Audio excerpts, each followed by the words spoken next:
So I'm here today to talk to you about how there is no such thing as passive spectatorship. And although you're seated in a really comfortable, nice auditorium, and it's climate controlled, and it's dark in here, and you're probably feeling very lulled, and nobody has stormed the stage yet, which happens to me disturbingly often, you might feel passive, you're feeling relaxed and chill, but it's not the case. If you're watching me move around, and if you're following me as I'm talking, your brain is engaged in a flurry of psychological, emotional, and neurological work. So you're not being passive, you're working. Welcome to my life, we're working every minute. So what I'm going to talk to you today about is how things like TED Talks are actually theatrical events. I'm going to talk to you about why it matters what we look at in theatrical events. And lastly, I'm going to give you permission for the first time in your life to really stare at other people. We all remember the admonishments, right? Don't stare, it's rude to stare. And my favorite, can you cut the first slide up for me? Put your eyes back in your head. I love this one because it's so vivid. And when I was thinking of this, I saw this cartoon in my head, and then I was really happy when Google gave it to me. Because look at this, we're so interested in another person that we'll figuratively pop our eyes out in order to get the person in. And I think it's vivid, it's wonderful. This is who we are. And in admonishing us not to stare throughout our childhoods, our families are teaching us to suppress, and I would say pervert, something very fundamental about us as people, which is that we live to watch other people. It's who we are. And the place where we as a culture first developed ways of watching other people constructively is the theater. And so I'm a theater person, and I'm going to be here and talk about theater for my little time with you today. We get the word theater from the Greek. The word is theatron, and it means the place for seeing. It refers to the auditorium, which is where all of you are sitting. You're in the place for seeing, and I'm on the stage. Aristotle looked at the phenomenon of people going to the theater in his time, and he said, wow, people really love this, and I think they love it because it speaks to the most fundamental aspect of who we are, which is that we are mimetic creatures, and by that he meant we learn by imitation. We see this most clearly in babies, and I like to go there. Babies learn everything by imitation, and an easy example is language, because they come out of the womb and they have no language, right? And all they do is cry, or not cry. But they watch us, and as they're watching us, they see that all we do is talk nonstop. And so they start to imitate, and they start to make sounds, and those sounds move from babble to words, and then from words to the entire language of their native tongue in 2 years, and it's miraculous. As we grow up, we like to distance ourselves from that. We think that's childish. We think we learn more by reason and rationality, but I'm here to tell you that you still learn by imitation. Every time you watch another person, you are being deeply affected by the experience of watching that person. And I'm going to tell you how that works, because we first figured it out in the theater. So, back to Aristotle and the Greeks. This was 2,500 years ago. The theater was all the rage in ancient Greece, and Aristotle was going to the theater, and he hypothesized that the reason that people loved the theater is because they were getting caught up in it. He saw reactions happening in that seeing place. He said, wow, people watch this show, and they identify so much with the main character and the actions that he takes, that when the play reaches its climax, they're experiencing not just an emotional, but they're experiencing a physical release. He called it catharsis, and catharsis just means purging, a purging of emotion. And what is purging? It's a physical activity, it's vomiting. So I want you to get the sense that we've noticed this from the very beginning. And it's not just in Greek theater. Any culture that uses theater as a place to gather together, to look at other people, and to look at human action, has seen that there's something incredibly powerful that happens when we look at characters on a stage so that we can kind of isolate action. When we're watching something happen on a stage, We are identifying with the person who is moving and acting, and we are internalizing their actions, and then we think about the thought processes that went into that action. And so all cultures talk about this, whether it's Sanskrit theater, Greek theater, Roman theater, Elizabethan theater, we're all obsessed with this in the theater world. Fast forward a little bit, fast forward kind of to now, and we still talk about how this works, this give and take of observation and imitation, and we talk about it kind of socially. We call it the theory of mind. We say that socially I watch you, and I'm seeing you move, and I'm trying to guess what you're going to do next. So we have philosophical terms that describe this same activity that happens in the theater.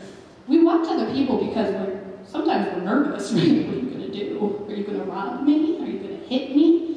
Sometimes we're hopeful. Are you going to give me a present? My daughter approaches everyone hopeful, like, maybe you have candy. So if someone's hand goes in their pocket, she perks right up, right? But this is how we learn about people. We hypothesize from their actions, and it's really powerful. Neuroscience, however, even more recently than social science and philosophy, has found some interesting things out. We have in our brain a whole class of neurons that they're calling the mirror neuron system. I promise this talk is about theater, we'll get there.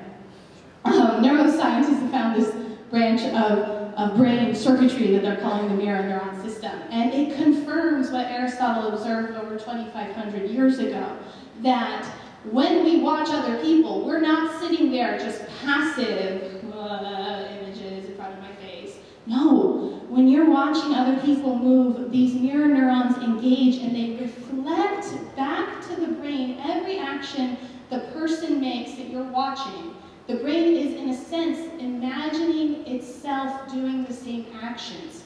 And so you're watching me wave my hand, and as you're watching me wave my hand, your brain is imagining you wave your hand. But it stops short of actual motion. They've tested this, it's science. I may be a theater person, but I trust them because they're scientists. It's really cool stuff. And so the mirror neuron system is super exciting. It confirms what the theater has been telling us for thousands of years. And I'm obsessed. Can you tell I'm obsessed with how we see? I'm a theater artist and a scholar of performance and phenomenology, so I'm really interested in what we see and how it appears to us. That's kind of the basic definition of phenomenology. And so I'm going to tell you a little bit about myself and why on earth I learned words like neuroscience and human mirror neuron system. I founded a theater 5 years ago. You heard about it in the introduction, called Paper Sky Theater. And I founded it because I was so interested in how communities see and how they can use the theater to see things together. How we can see each other, how we can see specifically needs within our community, and how we can see and talk about our own pasts.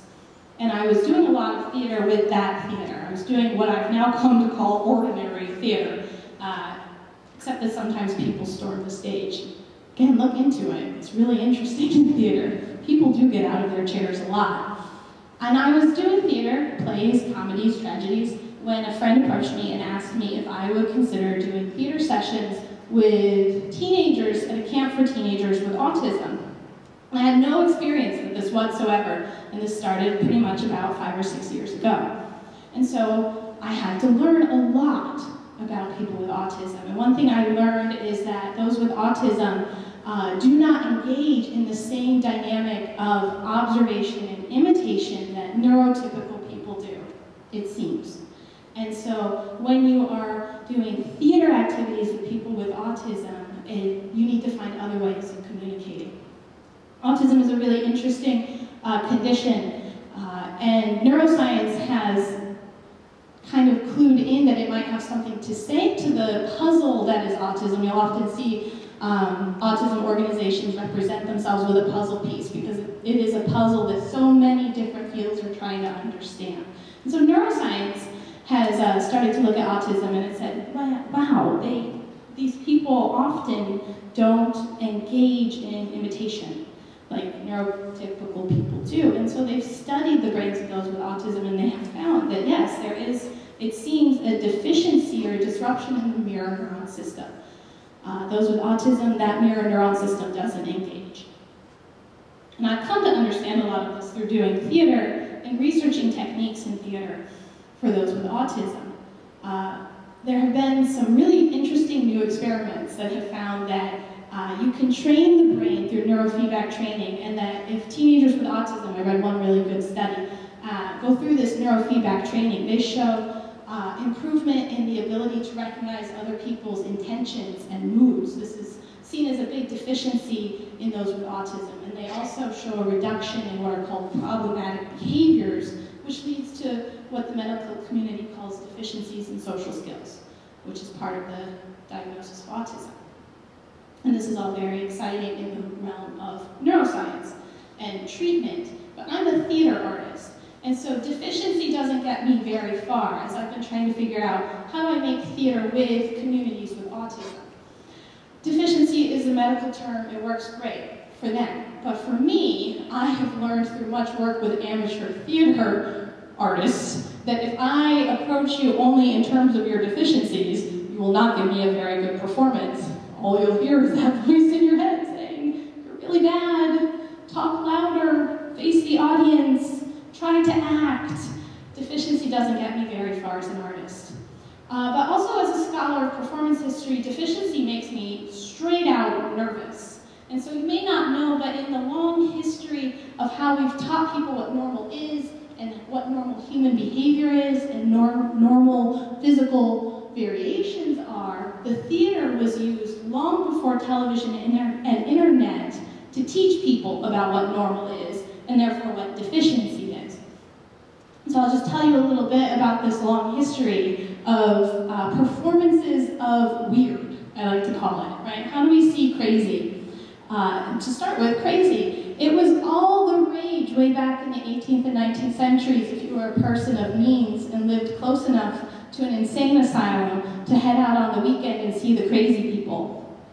I don't know, I don't see the appeal, but it was a really hot thing to do. Medicine. When medicine first started as a profession, and surgery started, they built operating rooms on the model of theaters, and they're still called operating theaters, especially in big teaching hospitals. And they have these large galleries of seating up above the operating room so that you can get a view of the body. You can see the diseased part of the body, right, because the rest of the person is curtained off with drapes. And what else can you see? You can see the surgeon and the surgeon's skills at repairing the body. There are more. Freak shows are an interesting way in which we learned about what normal is. Rosemary Garland Thompson has this really great book called Extraordinary Bodies, and in one chapter she talks about the history of the American freak show, which I knew nothing about before I read her book. But she tells us that the American freak show was developed in part to kind of create a common American identity of normal, and to do that you needed someone who was weird. You needed the freaks. And that helped bond us together as a culture, was going to the circus and going to see the freak show. This also happened in the 18th and 19th centuries on a really big political global scale as Western powers sort of started to expand and colonize. Some of them colonized or just developed really dominant networks of trade around the world. It was all the rage for nations in Europe and the United States to host things like the World's Fair or colonial exhibitions. And part of what would happen at these is that you would go and you would file past displays of different cultures. It looks a little bit like the Epcot World Showcase, I would tell you honestly. But it was a way to go and see, like, Papua New Guinea, to see the religious practices of places like Bali. There would be people from these places, there would be artifacts and handicrafts, and there would be performances. And one effect of these performances, which is what they were, because they weren't authentic, was that it helped Europeans and Americans to get a sense of what it meant to be Western and to be white against other races, so it's us and them. So you just get this kind of innately through watching performances when you're watching people as specimens rather than as people. So that is a little bit of the history of how theater helps to teach normalcy. Those are displays. But then also at this time period, the 18th and 19th century, before there was TV and before there was internet and before there was YouTube, you would go and hear public lectures. And these looked exactly like this, except there were no microphones or PowerPoints. But you would go in here, you wanted to learn the latest ideas about natural science and social sciences. And these were all the rage. Again, amongst the educated classes, people with money, you would go in here and the latest things. Marla Schweitzer has a wonderful article about these public lectures, and she looks at how the lecturer would just put a whole bunch of artifacts out and talk about them. And one of her major points is that what you're looking at, what the audience then would be looking at in these lectures, wasn't necessarily the objects, but was the lecturer himself. She looks at this history and says that these lecturers had to perfect what she calls an inner stillness, a dominance, right? I am the one who knows, and I will dominate with my strength, my stillness, my expertise, both the objects in front of me and the audience out there. And so when you are looking at the lecturer is a performer. Would you advance to the next slide, please? So here is a great cartoon from the period. It's a satire of one of these lectures, and you can see this dynamic at play. The lecturer is there in the blue coat, and around him are all of these specimens that he's talking about, and he is tall, he's dynamic, he's got right this pose. That's an energetic pose. That's someone who is over the items in front of him, including the audience. But what really interests me in this picture is that row of gentlemen in the front who are imitating his posture. So to go back to what I started with, right? They are watching the lecturer and they are imitating the lecturer, even down to the person on the end holding the skull, right, as something to possess. And I find this very interesting as a scholar of performance history. So lecturers back then would just bring all sorts of stuff, right? And so this is a phrenologist, and he has a bunch of skulls, and he has busts of people, and he's talking about how different head shapes tell us about different people. But you also would have people, lecturers who would bring out actual people on the stage and talk about them while they were there. And the most famous example of this is a person called Sarah Bartman. And you might know about Sarah Bartman because this is probably the most famous example. But she was called the Hottentot Venus, and she was displayed throughout Europe. She was from South Africa. She was displayed throughout Europe during her very short life as an example of an extreme type of African female body type. And she died very young in a very painful condition. And one thing that's interesting about Sarah Bartman is that even though she was dead, her body continued to be displayed until 1976 in a museum in Paris when it was finally taken down, but it took until 2002 for her remains to be returned to South Africa. And so the people of South Africa demanded her back after hundreds of years. And in that demand, they show us that what is displayed on the stage does really matter. Can you go to the next slide, please? So at this point, you are trained because you are smart people. You go to lectures, you're probably in school, many of you, and you know how this works, this kind of performance. So you're expecting for me to ask the person to click, and that then we'll see a picture of Sarah Bartman and her extraordinary, no, don't go, I didn't tell you, go back. Thank you. He's ready, right? He's like, let's see it. What is it? What makes her so strange? But I'm not going to show you Sarah Bartman's whatever. I'm sure you might Google it later. I made sure to spell her name correctly for you, because that's not the point. I want you to question this very dynamic of using the theater as a place to observe and dissect people according to difference. I want to challenge that. Although lecturers no longer bring a pile of stuff on stage, like a bunch of random heads, although that would be pretty spectacular, and I kind of wish I had grabbed a big bag, rolled them out.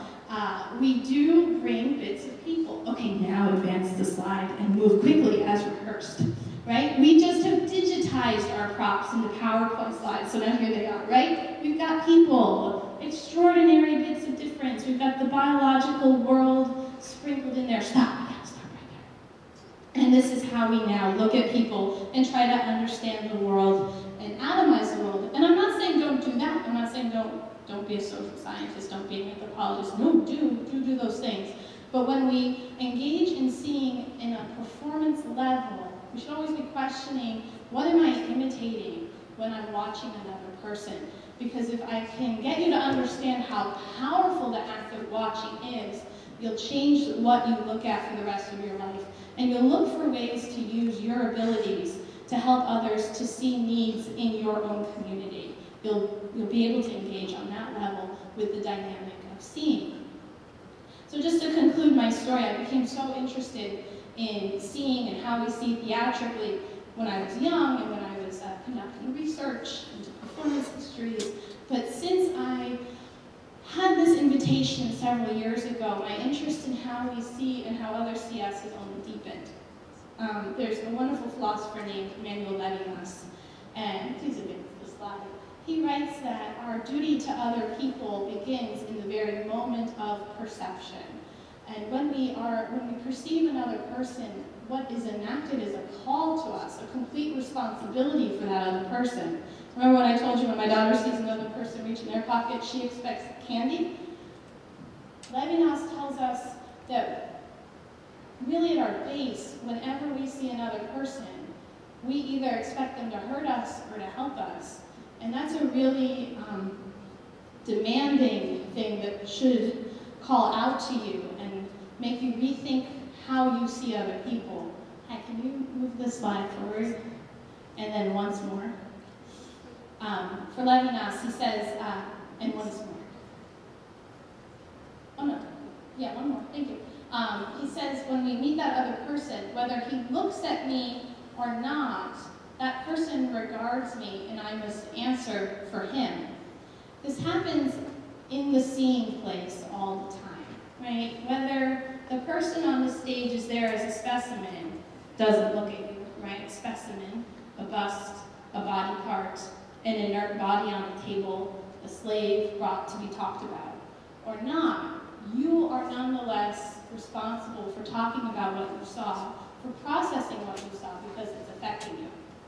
So for me, working with those with autism, I've had to do a lot of research to understand exactly how they see the world so that then I can see them better and that we together can create theater. Because again, that was the goal all along. Wasn't to just trot through theater history or learn a little bit about neuroscience. It's all been about creating theater with a community that even though it may not speak, it is creative and it has a story to tell. So I'll just tell you probably one of the most interesting things I found in this work, which is though those with autism don't engage in what we call normal, right, patterns of observation and imitation, nonetheless, I have found that they are regarding me all the time. We play a game in the theater called the mirror game, and you may have seen something similar to this if I have any I Love Lucy fans in the room. In the episode when I Love Lucy and Harpo do that mirror routine, right, where Harpo comes out and Lucy's dressed exactly like Harpo Marx, and they mirror each other exactly. It's a very old theater routine, and we use it as a theater game. It helps to develop connection and communication. It practices your watching skills because you're trying to watch all of the person while not focusing on any one thing at any one time. This is a really great game for theater people. This game works in reverse so much better when trying to build a collaborative group between neurotypical peers and those with autism. You know, you can bang your head against the wall over and over again saying, watch me do what I do, watch me do what I do, and getting nowhere. And I was doing that as a very young and inexperienced theater camp leader. And then one day I had the thought, why don't we just flip the mirror around? I'll watch you, I'll do whatever you do. Whatever you do, I'll do it. And let's do the mirror game with you as the person and me as the mirror.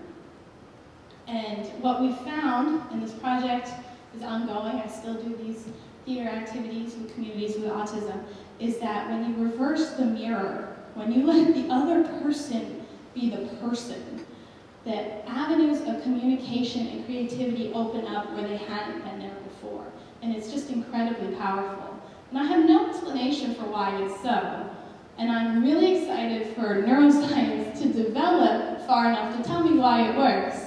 But I'll be like Aristotle, and I'll just give you my observation. The other person is regarding me. I know it because he sees me mirroring him in this theater game. And so I found it's my responsibility to keep telling that story, that work, and the importance of that work in the context of the theater for creating a more just society. You have your own story. You have your own people you meet every day. How will you see them, and whose story are you going to tell? Thank you.